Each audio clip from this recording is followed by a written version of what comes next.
Кутман таң барыңыздарга, таңкы регионстар мен кайрадан сөз эфирде. Амансыздарбы? Таң эрте эшиктин жамгырлуу күнүнө карабай, жүрөгүңүздөрдө атайын жылуулук болсун, көңүлдөрүңүз атайын шаттуу болсун, себеби ар бир таңды кандай тоссоң, ошол күн ошондой өтөт деген жакшы кептер бар. Ошондой күндөрдүн биринде биздин студияга келген коногубуз бар. Сиздер менен бир саат аралыкта кызыктуу маектер болот. Жолборс Таймдын жетекчиси Азиз Мусаев. Кутман таң. Кандай келип алыңыз таң эрте? Жакшы келип буюрса. Жакшыбы? Жакшы. Малай жакшыбы? Мана жакшы. Сонун. Эрежесиз мушташ деп коет эмеспи? Ошондойдо сиздер кандай даярдыктар болот? Кимдерди даярдайсыздар? Же жаш муундарды, жандан жашы өтүп калгандарды, анткени эрежесиз мушташ деген бул өтө ден соолукка кандай зыяны келип турчу бир спорт десек болот да. Негизи мен мурун Жети область өстүргөм. Жети область жалаң чоң балдарды, чоң балдарды өстүрүп, өзүм эле күчтүү балдар чыгып атып, анан пандемияда ошол биз кетип калганбыз да көлгө. Өзүм Караколдон болом негизи, Караколдон болуп. Анан Караколдон жабык да, бүт жабык болуп, биз Караколдон келип кичинекей тышта мындай эшикке чыгып эле бир тууган иним менен лапа иштеп, анан кичинекей балдарды көрүп калганбыз. Кичинекей балдарды келип жанында ойнойт. Пандемияда бүт жабык. Пандемияда жабык эле кичинекей балдар бир 20 баладай кошуп эле биздин жанында ойноп эле, баш менен сүзүп эле. Бизде спортзал жок. Спортзал жок. Биз иним экөөбүз кичинекей балдарга келип, мушташканды же билбейсиңер, көрөшкөндү же билбейсиңер, келип биз силерди үйрөтөлүк. Макулсыңарбы? Ооба, макулбуз деп эле. Анан пандемияда үйдө жөн эле жалконбой эле чыгып эле тышка ошол кичинекей балдар менен иштеп, мен негизи ошол кичинекей балдарды өстүрүп баштаганда сыймыктандым да, сүйүнүп, ошол жактырып, кичинекей балдар мага жакты да ошондо. Анан эмнеси менен жакты? Көбүнчө кичинекей балдар коркок болот азыр.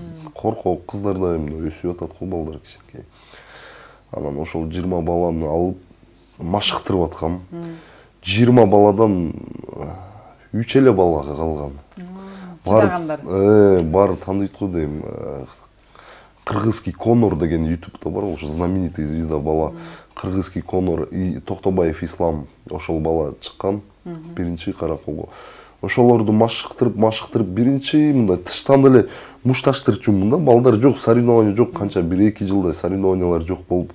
Андан кичинекей балдар, ошолор менен тең келаткандар, тааныбайсың аларды. Чакырасың, кайсы спорт менен машыктын, бокс менен канча машыктын, бирөө 1 жыл машыктын, бирөө таэквондо менен, бирөө самбо менен, ошолор менен кел ойноп койчу деп. 1 минут, 2 минут мен бала менен кичине бышырыш керек болуп атат деп. Көбүнчө балдар коркок болчу. Действительно коркок балдар болчу. Ошолорду машыктырып, кичине иштетип, алар утат. Ошондо биринчи соревнование башталып атканда, пандемия уже бүтүп атканда, ачылып атканда, биринчи соревнование ВФ Кулатуу Эртаймаш өтүп аткан, ВФ Аматорус деген. Мен ошол кичинекей балдарды алып, сразу соревнованияга алып келгем. Биринчи соревнованиядан чемпион болушту да. Ошондо канча убакытта даярдандыңыздар машыгып? Пандемия канча 1 жылдай болду го дейм. Ошол аралыкта дайындадыңыз. Ошондо 20 баладан 3 эле бала калды. 3 эле бала, мына Бегалиев Мирзат азыр 10 жашта, Токтобаев Ислам 15 жашта, и Кутя Маманский деген. Алда жакшы кыйын чыгып аткан, анан могу жакын арада бир кичине проблема болуп калган ошол баланыкы. Таштап жарым жылдай жок болуп, кайра кечөө качан бир 10 күн болду, Караколдон кайра келип залга машыктырып атат. Жакында эле рукопашный бой болду. Армейский рукопашка. Мына 1 жума өткөн жок. Караколдон мен окуучуларым, кичинекей окуучуларым, ошолор 8 баладай келген. Ошол Кутя Маманский келди. Анан ошолор 3 алтын алып кетишти. 2 күмүш и 2 бронза. Ошол сүйүнүп. Азыр мен негизи өзүм Караколдон ошол кичинекей балдарды жактыргам. Действительно, мол. Сизге ошондо кичинекей балдар менен иштешкен жакшыраак. Кичинекей балдар просто сени угат и кандай десем, сенин жанында боло берет да. Чоң балдар алар сен кичине машыгат, Анан унутуп калышат да. Кичинекей балдар алар өмүр бою мындай жанында болот, мындай агай деп жүрүшөт. Билишет. Билишет. Ошондо сиз сунуштайт элеңиз, эркек балдар канча жашынан спортко барыш керек? Негизи эреже сермушташ менен негизи мен 8 жаштан үйдө алам. 8 жаштан. 8 жаштан үйдө. 5 жаш, 6 жаш алар кичине ойной берет, кылбайт да. Тренировка кичине келет, укпайт негизи эле. 8 жаштан ала берем да. Ошол анан. Азыр негизи Караколдо мен азыр кетип калгам, мен буяка келип үйлөнгөм. 1,5 жылдай өттү, анан жакында эле 5 айдай болуп Стронгто Алматинка жибек жолдо азыр тренер болуп киргем жумушка. Ошол жактаса? Анан машыктоочу болуп. Азыр мына 5 ай ичинде мен кечөө эле санап аткам да.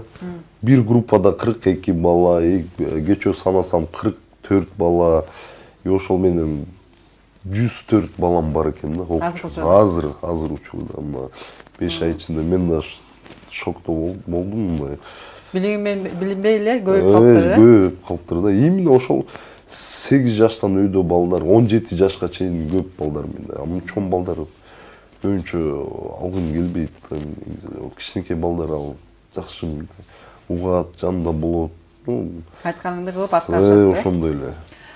Сизге мындай суроо бергим келип атат. Айымдар, жаш кыздар. Спортко негизи барыш керекпи? Же жана эркектик мүнөз болуп калат деп барбаш керекпи? Чын айтканда кыздар менен мен да кыздарды негизи эле алгым келбейт да. Но алып атам Стронгто жумуш ошондой экен да. Анан кыздар ал жакшы, кыздар кыйын негизи, кыйыныраак да. Анан алар жашта чоңоюп атканда мындай жакын спортко кандай десем, алар жакшы мындай спорт менен кетип атканда анан ошол бир залда айтпай эле коеюн, менде жакшы кыздар болчу. Бир залда эле таанышып калат ошол балдар менен. Бүттү уже булар. Мындай кандай десем, айтат до конца кылабыз, UFC'ге чейин жетебиз. Анан тиги бул, анан мен ошолорду көрүп алып таң калгам, действительно. Кыздар көп балдар менен сүйлөшүп калат экен да. Сүйлөшүп эле анан именно менин залымдан үйлөнүп кетип калышкан да. Ошон үчүн мен ошо кыздарды албай калгам. Кыздарды көптөр айтат ата-энелер, жок мен кыздарым ошондой эмес деп эле. Негизи балдар азгырат экен да залда. Бир эле залда азгырып коет экен да кыздарды. Кыздар негизи жагат маган, алар кыйыныраак да мындай. Чабышканда кыйыныраак, башкача да кыздар. Азыр тем более спорт кандай десем, ал уже эң мындай популярный болду го азыр. Эрежеис, анан бүт спорттор кыздар көбөйүп атат да ошол спорттордо. Ошондо сиз азыр учурда кыздарды машыктырганда эрежис мушташ боюнча машыктырасызбы? Же кандайдыр жагы башка? Жок, биз аралашты менен. Биз азыр мындай мен могу Стронгко кирип алып, азыр мындай негизи ошол Жолборстаймдын жетекчиси болуп, мен именно ошол Жолборстайм ачып атканда бүт спорт жагынан ачкам да.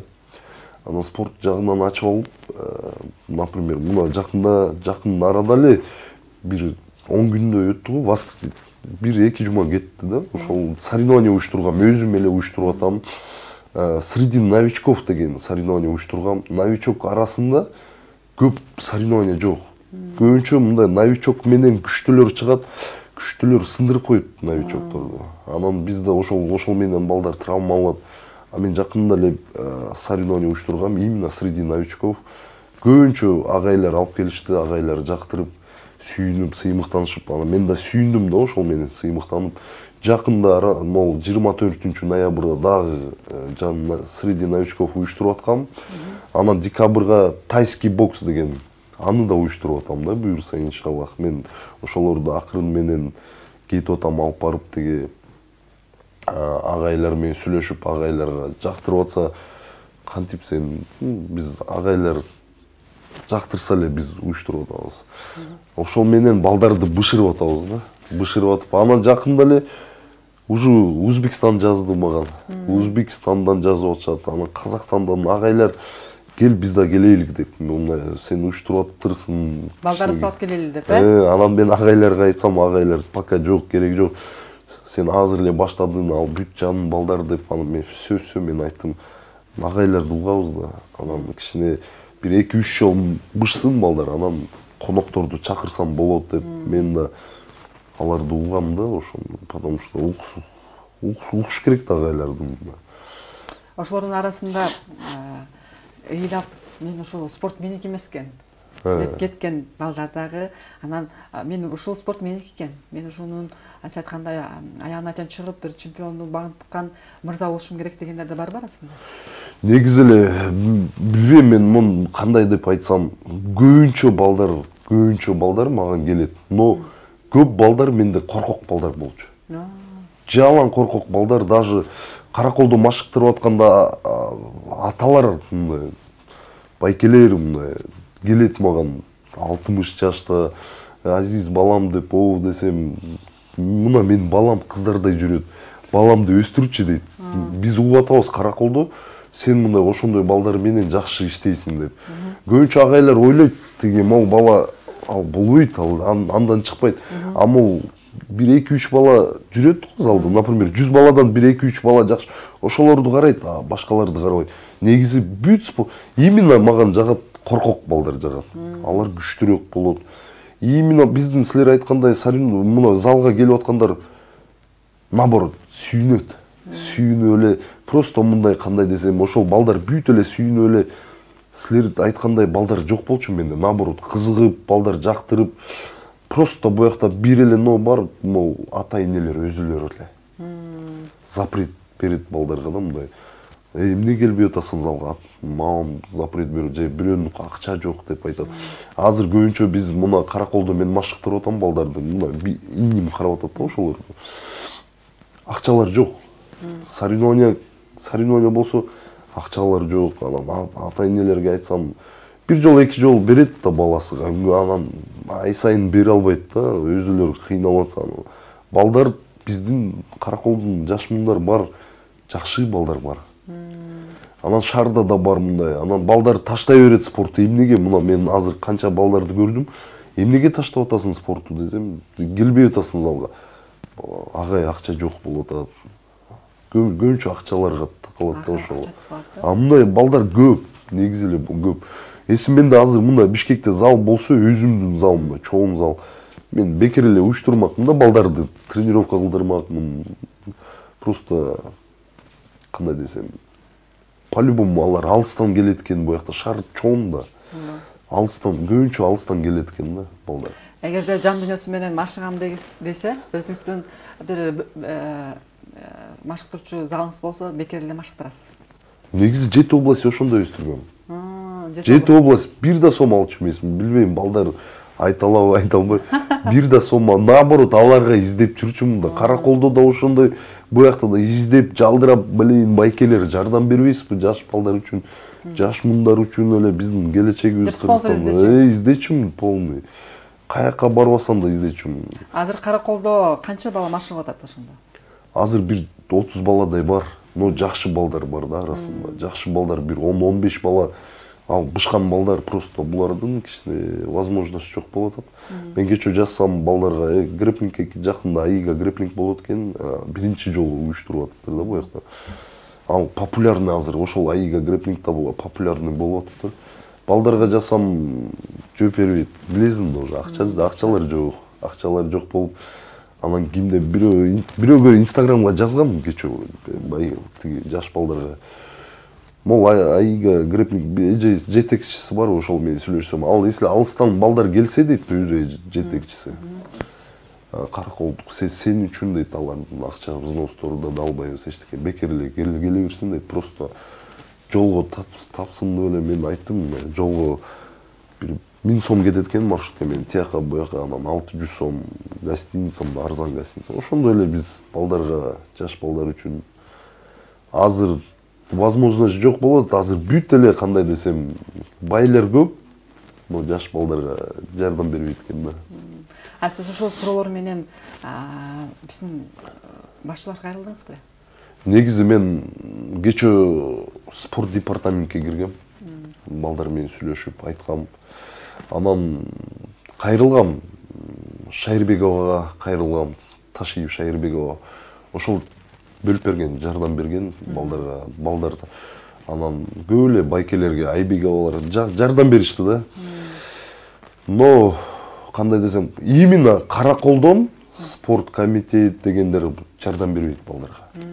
Аларга чалсам эле, бизде мындай спорт жок, признавать этпейт, чалсам эле кичине кандай десем, башкача отношение кылат да мен. Хотя мен балдар кечөө эле вот силер азыр айтып атасыңар, кечөө мындай балдарымды көрүп ыйлагым келди, действительно ыйлагым келет экен да. Балдарым Караколдон келип, мен аларды сагынам, ошол балдарымды. Мен өзүм өстүргөм да, Байел деген бүт балдар, Конор, Ислам, ыйлагым келип эле балдарым международный рукопашный бой утса, Караколго жөн эле барышат, бирөө да признавать этпейт. Хотя ошол балдар популярный, бүт эле тааныйт ошол балдарымды. Колдо бар алтындын баркы жок деген. Баркы жок. Каракол шаарында балдардын жетишкендигин эч ким балабайт. Эч ким балабайт. Бирөө да балаган жок. Мына мен отурам, жаман көрүү, бирөө да балаган жок. Спорт комитетке чалсам признавать этпейт. Мэр признавать этпейт балдарымды. Эч ким признавать этпейт. Бирок ошол ийгиликтерди силер багындырыңыз. Мен ошол мен ичимден отуруп алып, тиякта балдарымдын спортзалда салынып аткан Садыр Нуркожоевичтин атынан Караколго мен кыргызский Конор Токтобаев Ислам ошол Инстаграм аркылуу чыгып, ошол спортзалды сурады. Уже 4 жыл салынып атат, буюрса салынат иншаллах. Байкел, но уже интригаларды угуп атам, ошондон да угуп атам. Мындай болуп атат да, мен өзүм негизи ошол спортто самоучка болуп келгем. Мен уже өзүм боец эмесмин, өзүм ошол спортто жөн эле, мен даже школду 6-класста эле бүткөм. Жаш кезде ачкадан болуп үйдөкүлөр менен. Анан именно ошол спортто самоучка болуп келгем. Өзүм борецмин, жөн эле греко-римский борьба менен машыгып эле жүрүп, анан ошол бой без правилдагы көрүп интернеттен постоянно, анан бүт приемдорду өзүм эле үйрөнүп, ошондой самоучка болуп кеткем. Азыр чын айтканда ошол самоучка деп мен агайлардын арасында, именно Караколдун агайлардын арасында уктум да. Азиз деп, интригалар кетиптир. Кандай десем, типа Азизде эчтеке жок, ал диплом эмес, эчтеке жок. Ал жөн эле үйрөнүп алып, эми машыктыруучу болуп атат. Именно машыктыруучу болуп атат деп. Мындай, значит, кандай десем, орусча, я на правильном пути, да. Мени жамандап атса, значит, көрө албайт да булар. Ооба, адам ийгиликке жетип атканда анын артынан колтураган сөздөр айтат. Ошондой. Мен кечөө департаментке да кирдим, мен айттым, балдар деп, ыйлагым келе берет.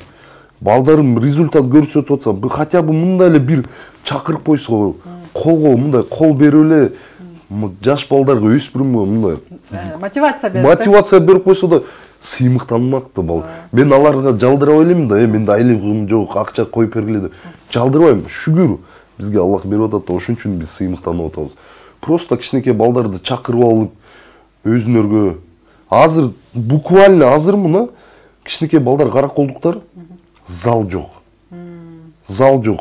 Арендага таптык, арендага 15 000 айына, балдардын акчасы жок. Мен Караколдо жашаганда жалдырачумун да, балдарга жардам бергиле деп чыгарып эле байкелерден чыгарып эле жардам бербейт ошону. Азыркы учурда ошондо силер ижарага алып, анан кийин балдарды машыктырасыздар ошол жерде, 30 баланы. Бир тууган иним азыр карап атат ошол балдарды. Мен жакында Караколго баргым келип атат, потому что мен азыр Стронко менен жумушка кирдим, айлыкка кирдим. Балдар ата-энелер мындай балдарга төлөйт экен. Но Бишкекте эмнеси жакшы? Бишкекте соревнованиялар, спорттор бүт жакын да. Бат-баттан болуп турат. Бат-баттан балдар бышырып атат. А Караколдо соревнование жок да. Байкуш балдар буякта өсө берсе, тиякта жөн эле отура берет. А мен аракет кылып эле тиякта ошо мен мындай да, мен кандай десем, мен балдар үчүн, жаш балдар үчүн, жаш мундар үчүн акча сурасам, жалдырап эле. Биздикилер кандай дейт? Азиз попрошайник турбайбы? Көрө албайт да мындай. 100 баладан бирөө экөө мындай чыгат экен да. Деп ошолорду да уксам эле. базар жок деп айтасың. Бай жашта көрө албастыктар да бар экен да арасында. Көрө албастык болбосо атаандаштык болбойт эмеспи? Ошондой эле. Агайлардын көзүндө мындай бар экен да мындай. Биз по-любому сынбай эле до конца эле кетип атабыз, потому что менин балдарым азыр ошол балдар тамеки чекенче, арак ичкенче спорт менен кетсе жакшыраак го дейм. Хоть мону кандай десем, көптөр айтат, эрежеси муштанс, мындай страшный, анан тиги бул. Любой жерге азыр бала чыкса да, футбол ойносо да страшный. Чуркап эле бирдеме сынат. Тышта келет эле кулайт. Мен мына больницага кирип атам го, мына травма менен.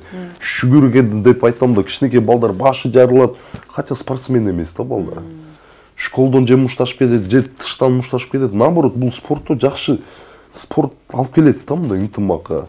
Балдар чыкса соревнованияда, мен балдарыма да айтам да, тыштан урубагыла деп. Бар азыр кичинекей балдар өсүп атат, бар азыр каркыл. Именно менин окуучуларым угуп атам, но мен айтып атам, куйм залда деп. Бирөөнү тыштан урсаңдар эле, куйм. Уктум да 2-3 жол булар мындай школдон чатак болуп, мен жакында эле айткам. Дагы мындайды уксам, жаман көргүлө, потому что мен жаман көрсөтүп атасыңдар.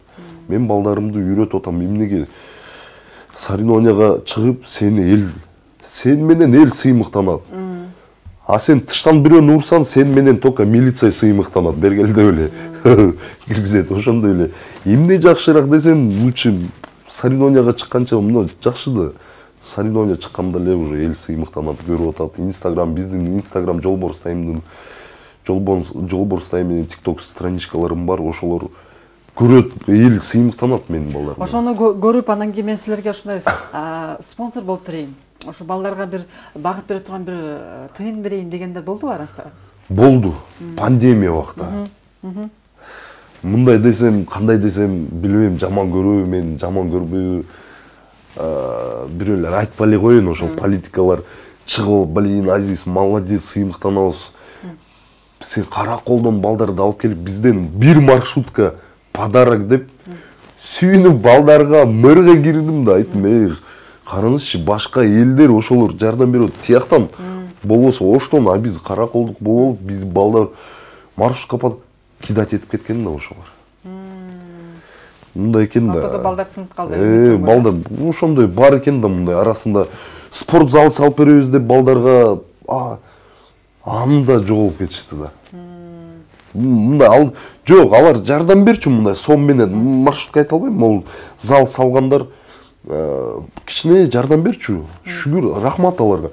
Просто спорт зал менен все салып беребиз дегенде, блин, балдар менен ыйлап эле кучактап эле буюрса иншаллах өзүбүздүн зал болот. Силердин зал, силер жашайсыз, хозяинсыңар деп кидать этип кетет экен да элдер. Андан азыр дагы эле, азыр жок мындай бала байкелер.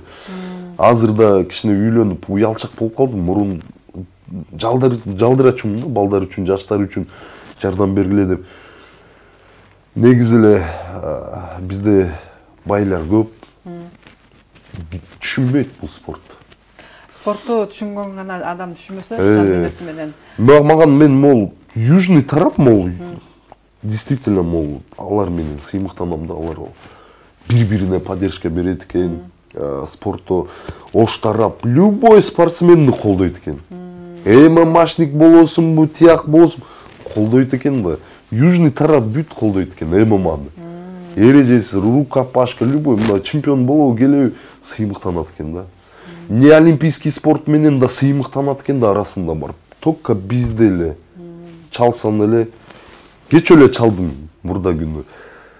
Жөн эле спорт комитетке чалып тургам, айттым, что там ММА бизде жок деп эле ондай спорт. Азыркы учурда сиз машыктырчу болуп атасыз. Машыктырчу болуп иштеп атасыз азыр. Ооба. Ошондо азыр сиз эмнеден машыктырасыз? Режиссер мушташ, аралаш. Аралаш. Каалаганы грэплингке чыгабыз, каалаганы тайский бокско, каалаганы кикбокс, любой ММА, любойго чыгабыз. Китайский бокс дейсизби? Жок, тайский бокс. Ошого көйүнчүсү айымдар барабы же мырзалар барабы? Көйүнчүсү балдар эле барат да. Но кыздар бар, тайскийге көп кыздар бар. Только башка спорт. А биз ММАны өстүрүп атабыз да, ММАны. мына могул жакын арада мен декабрда мен балдар менен сүйлөшүп, мен агайлар менен сүйлөшүп, тайский бокстон бышырайын деп чечип аткам да балдарды. Потому что Валентина Шевченко тайстер бывший, ал UFC'де жүрөт. Көбүнчө стойщиктер именно вот любой жерге түшөт.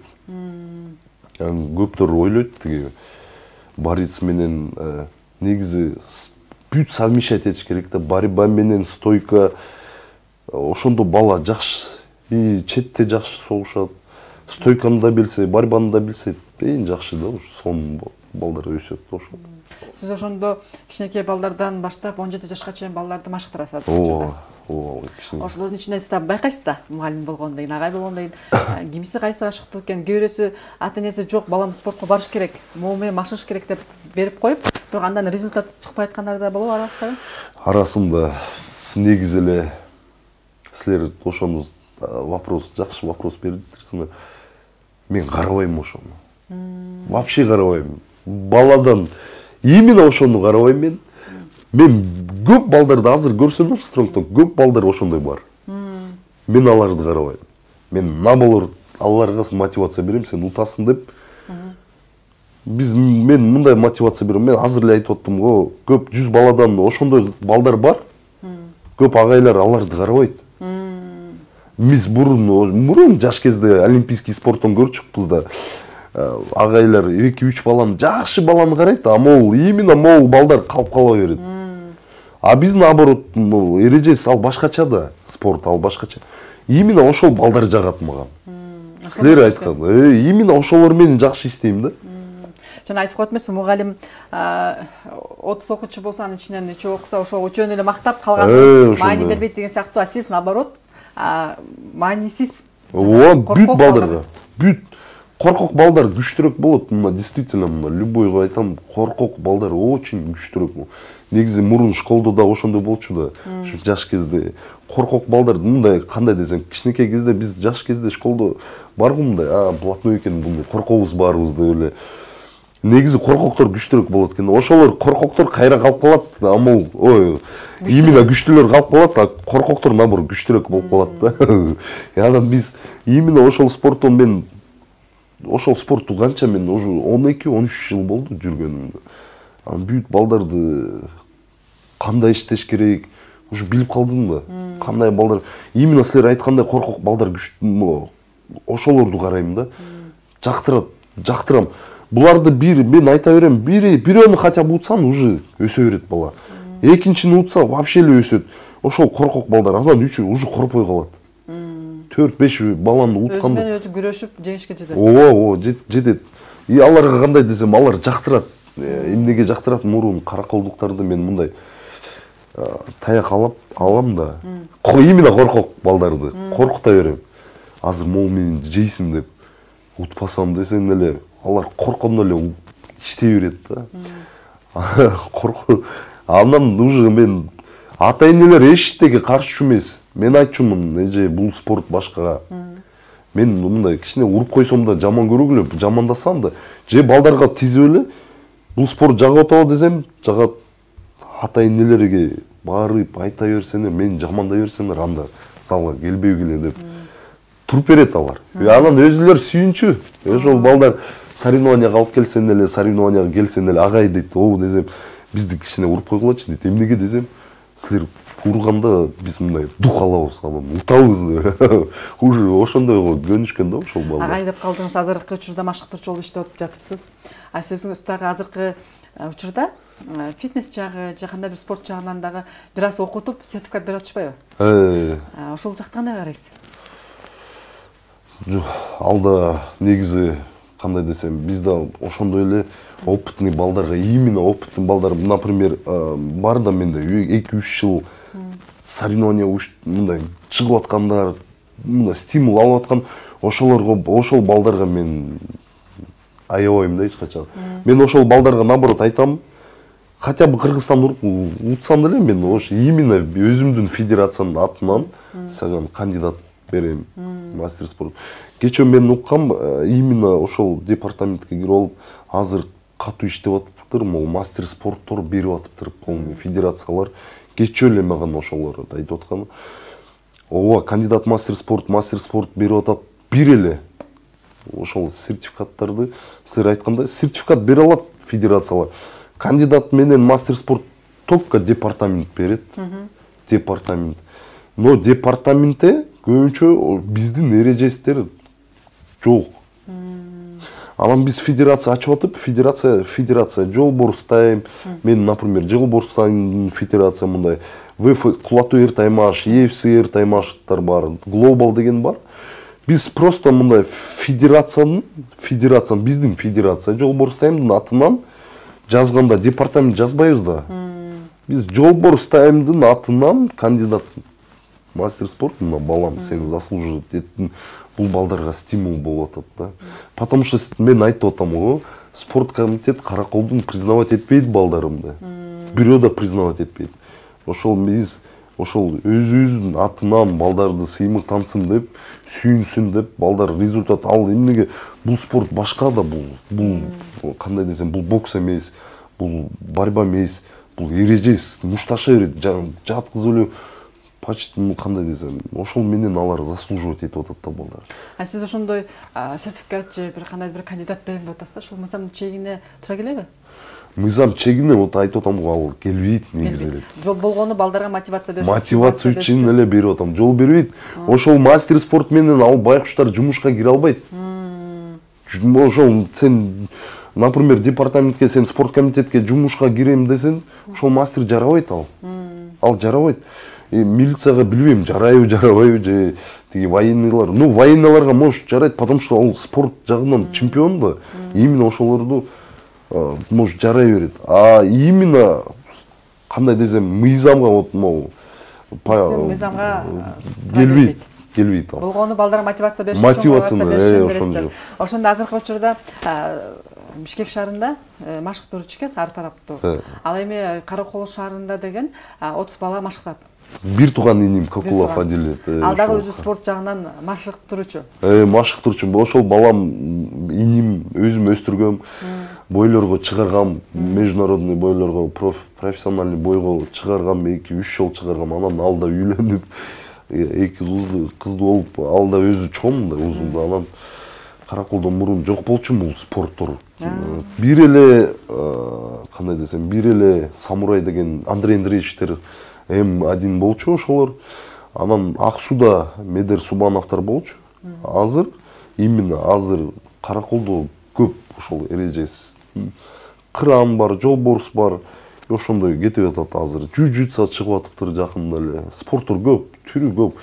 Просто бизди признавать этпейт. Только көбүнчө признавать этет кимди?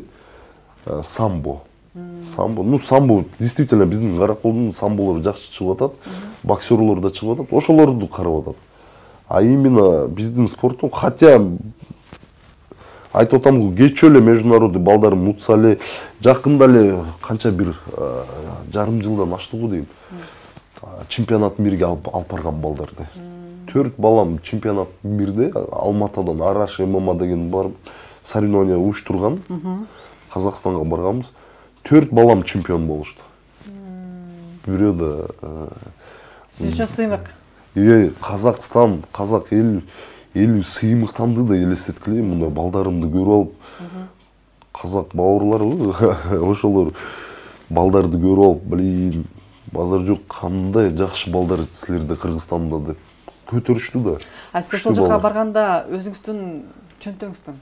Жок, бул Шайырбекова Ташиев жардам берген. Именно ошол Шайырбекова Ташиев жардам берген, ошол акчаларды берип, балдарды алып барган соревнования. Ошол акчага. Жана сиз сурап барганда макул деп сизге жардам берген? Ооба, байке жардам берген. Действительно, бир эле ошол байке тияктан бир эле байке жардам берди. Биз өзүбүздүн байкелерге кирсек эле бизди признавать этпейт. Ошон үчүн айтып атам, южный тарап жакшы жардам берет балдарга. Алар түшүнөт бул спортту. Ошолор көтөрөт да. Спорт бул жашоонун булагы. Даже биз чемпионат мирден келгенде Эрлан Какулов бар го депутат. Ал жазды маган, братан дейт, Ягурда балдар келдиби Бишкекке? Ооба, келчи, анан бир тамак аш бар экен буякта, унутуп калдым. Ошол тамак ашка киргизип, Кокеев дейби, Кокеевби ошол. Кокеев. ошого киргизип мындай стол коюп койгон. Эт, сет, балдарым байкуштар сыймыктанып эле ууруп атат тамак жеп. Именно ошондо. Сыймык. Сыймык болду да, элестеткиле сыймык болду да ошондо. Балдарым тамак жеп жыргап эле. Ошондо балдарыңыздын ата-энелери болгон көз караштары кандай? Кээ бир ата-эне балам деген спортко барып ден соолугуна бир зыян келтирди, же болбосо балам ушундай бир чемпион болсун деп бир тилек кылган ата-энелер менен мындай байланыш болот да сизде? Силер туура ошол сөздү да жакшы бердиңер. Именно караколдун ата-энелер карабайт даже. Алар сүйүнөт наоборот. Вот действительно мен уже канча караколдо 3-4 жыл машыктыргам. Ошол 3 баладан 3 бала айттым го калган. 3 баласы, мамасы, он Бигалиев Мирзат бар, кичинекей бала. Мамасы завуч школдо окуйт, 15-ші школдо караколдо Наргиз эжебиз. Ошол Наргиз эже өзү наоборот тебет бар соревнование утпасаң келбе деп айтат. И вот Конордун Кутянын бүт жөнөт. Наоборот, тияктан мен наоборот мындай көрүп алып сүйүнүп атам, мен балдарыма айтам да, блин, силердин ата-энелер жакшы экен мындай. Сасыбайт, урушпайт, наоборот, стимул берет. Именно ошол караколдун балдары, именно ата-энелер вообще каршы. Канча бала кол сынган, ключица сынган балдар ата-энелерге чалсан эле, все, ничего, нормально, бүт Аллахтан деп эле айтат. Больницага алып барат, тарс-турс коет, кайра эле. Но Бишкекке келдим, блин, коркуп атам да. Здесь башкача экен да. Башкача экен. 2-3 күн мурун эле айтпай эле коеюн, бир кызымдын мамасы келип, экөөбүз кичине башкача болуп. Түшүнбөстүк болду. А мен айттым, мен буякта жөн эле тренер, я на зарплату жөн эле иштеп атам. Анда лучше алып кеткилечи, потому что мен иштей албайм мында. Бишкек Борборубузда деген ар кошкон элдерибиз бар. Ал эми Каракол шаарында өзүңүз көрүп билип калган адамдар көз алдыңызда. Башкача. Ошондой ата-энелердин арасынан Бишкек шаарында ушундай кабылыпсыз. Ал эми Каракол шаарында кайра башкачараак мамиле. Бирок ошолордун баарына түшүндүрмө бериш үчүн сизге машыктырганга келгенде балдар, машыгат элем агай, мен ушундай спортту бир багытына алып кетет элем дегендерде, ошону келишимди ата-энеси менен чөзбөй же бала менен чөзбөй? Могул айтып атам да, вот силер как раз айтайын деп аткам, ошол стронгко көбүнчө балдар өзүлөр келет. Ата-энелер келбейт. Кечээ бир байке баласын алып келди, мен 2 баласы жүт келип тур. Сүйүндүм, беткеле айткам, байке, сүйүнүп атам силер өзүңөр алып келгенде. А могул жаш балдар келет, өзүлөр акча төлөп коет, кирет. Бир айдан кийин, ошол бир ай өткөндө жок алар. Эң жакшы мен айтып атам, ата-энелер менен келгендер ошол жакшыраак да, потому что өзү алып келип атат баласын. Өзү алып келип спортко өзү берип атат. Анан мен ошол ата-энелерге айтам, сразу эле айтам, эжекелер буякта травмада болот. Бул спорт башкача, бул спорт эрежеси да. Но именно стронгто азыр эң көп балдар кимде? Менде эле болуп атат, 105 бала. ММА боюнча эрежеси балдар кызыгып атат. Негизи эле мен айтат элем, ата-энелерге бериш керек да спортко. Көптөр ойлойт, травма опасный. Травма опасный, ооба бар, ал сотрясение алса болот. Но бул бүт баладан, агайдан. Агай айткан, например, мен балдарыма айтам, биринчи иште. Травма алгың келбейби? Биринчи иште. Биринчи иштесең, травма жок болот. А сен тура берсең, конечно, травма аласың. Анан балдар көп түрдү азыр көрүп калдым да, балдар кичине башкача болуп атат. Мен мына жакында школго кирген, балдарга листовкалар берип атсам эле, листовка кел, мен школдо 3-чү микрорайондо бир кичинекей бир Айбек абабыз бар, ошол азыр, по-моему, кыргыз күрөштүн жетекчиси болгон, по-моему. Ошол Айбек абабыз мат сатып берген мага, мат. Кичинекей мат 100 000 сомго сатып берген. Мен школдо салгам ошол матты. Мен реклама кылып эле кирдим, бүт школдорго, класстарга кирсем эле балдар башкача. Кыздар, эркектер кой, кыздар чыгып алып, мен машыгам деп эле, бир канча кыздар эле чыкты. А могу балдар отурушат. Кыздарда мен айтып атам, анан 11-класска, 10-чу класска кирсем эле кыздар туруштуу сүйлөшөт. Балдар керсейип мындай тырышып, кыздардай бар го мындай телефондорго тык сүйлөп атсам мен кичине урушуп койгом да аларды. Кичине элдер кирип атса силер мындай турбайсыңарбы, кичине мындай учурашсаңар болмок да. Же мындай кичине угуп тургула десем эле алар анан башташты да. Ошол школго кирип аткам, негизи эле кирип атканда эже директорго айтып атсам, директор мени көрүп алып, блин, сендей балдар буяка керек дейт. Эмнеге десем, балдар вообще болбой калган. Азыркы балдар, негизи окуучу балдар башкачараак. Башкачараак багытат. Анткени азыр деген жанагы биздин талапка туура келбеген. Өздөрүнүн бир атамандык тепкичке коюп алышкандар бар да. А сиз машыктырып атканда алардын тамак ашына да карайсыз да.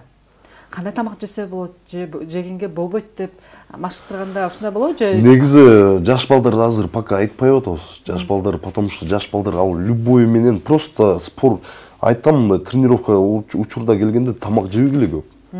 А то кыйналып калат да бала. Азыр жаш балдар да алар ток өсөт.